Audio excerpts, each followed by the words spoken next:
Join me in painting this easy still life of a radish in watercolor. We don't need a pencil sketch for this painting. We will go straight in with a brush to keep the painting loose and simple. I begin with a light value of crimson lake to make a round shape for the radish, and then I fill the shape with the same light value of the crimson lake.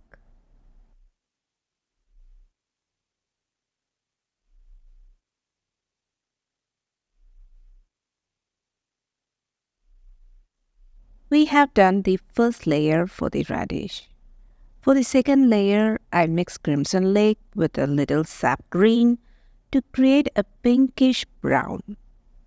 This desaturated color is painted over the radish, leaving out the highlight area. When the first layer is still wet, I'm applying the second layer, that is, we are using here wet on wet technique. If you notice, the paint doesn't spread into the highlight area because the paper isn't puddled with water and the pigment I'm using now is a bit thicker in consistency. This keeps the highlight looking natural. Next, we are going to add a third layer.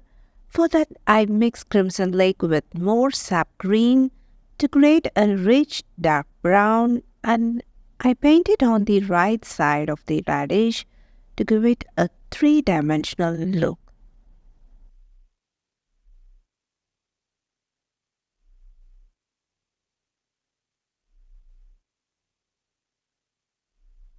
To add the deepest shadows on the right side of the radish, I am using sap green. In this way, we build up the radish layer by layer with the wet on wet technique. Next, we need to paint the root part of this radish. I take a clean damp brush and drag the wet paint at the bottom of the radish downwards. As I move downward, the value of the pigment on the root should decrease. To reduce the pigment intensity, I dip the brush in water and I should have pressed it on the cloth to make it damp. But I forgot to press it on the cloth, so the water on the brush pulled the pigment out of its place. And it formed cauliflower effect. We could leave this as it is because the cauliflower effect is a natural part of watercolor. But I decided to fix it at that moment by applying a thicker mix of crimson lake with sap green.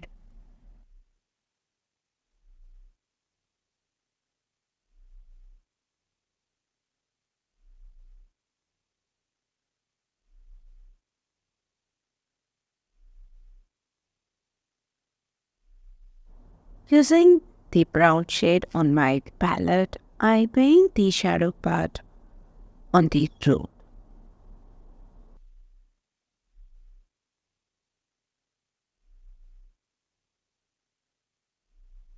Next, using a light value of sap green, I paint the stem of the leaves from top to bottom. I draw three stems in different directions to give them a base for painting the leaves.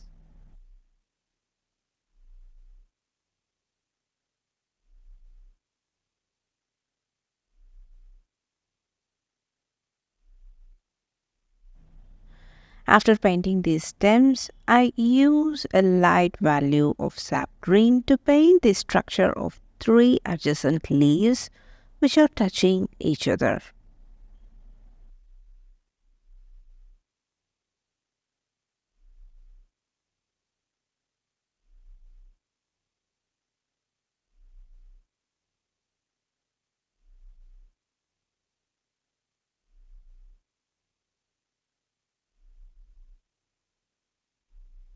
Once the leaf structures are defined, I mix sap green with Virgian green to paint the leaves. I'm leaving some light value which are the highlights of the leaves.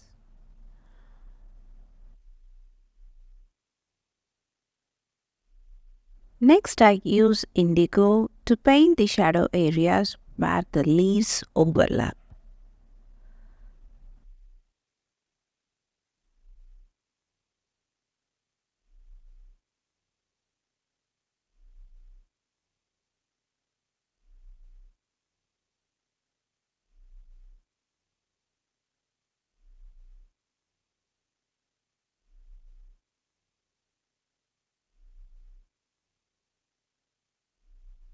The final step is adding cast shadows to the radish and its leaves so they appear grounded on the white background.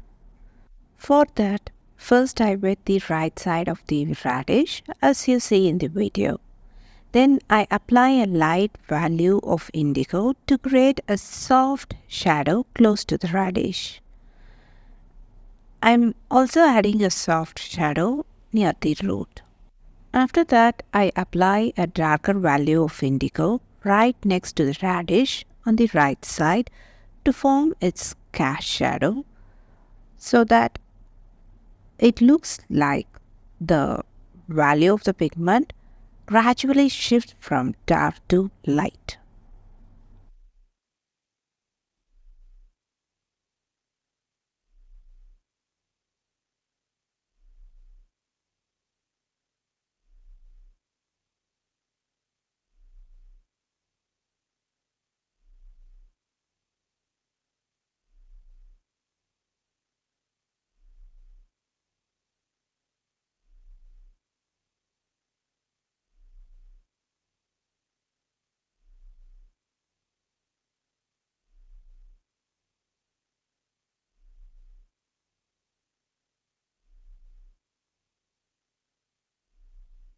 Before adding shadows to the leaf, let's lift some pigment to create the center vein of all three leaves.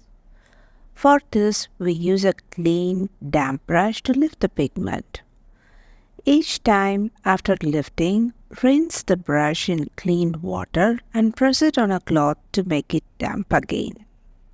Repeat this process as many times as needed to form the center vein. I am using a pointed tip of the brush so the veins stay thin.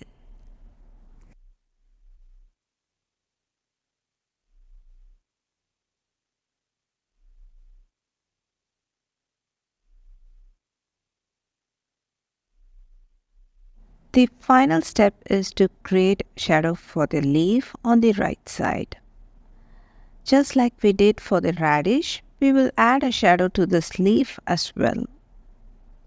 First, I wet the area, then with light value of indigo, I paint a soft shadow.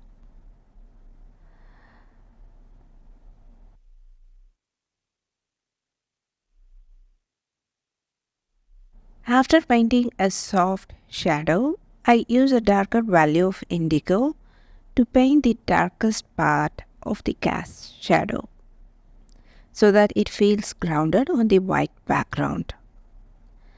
That's it, we have created a beautiful still life. I hope you enjoyed watching it. See you in the next video. Until then, take care and bye bye from Prema.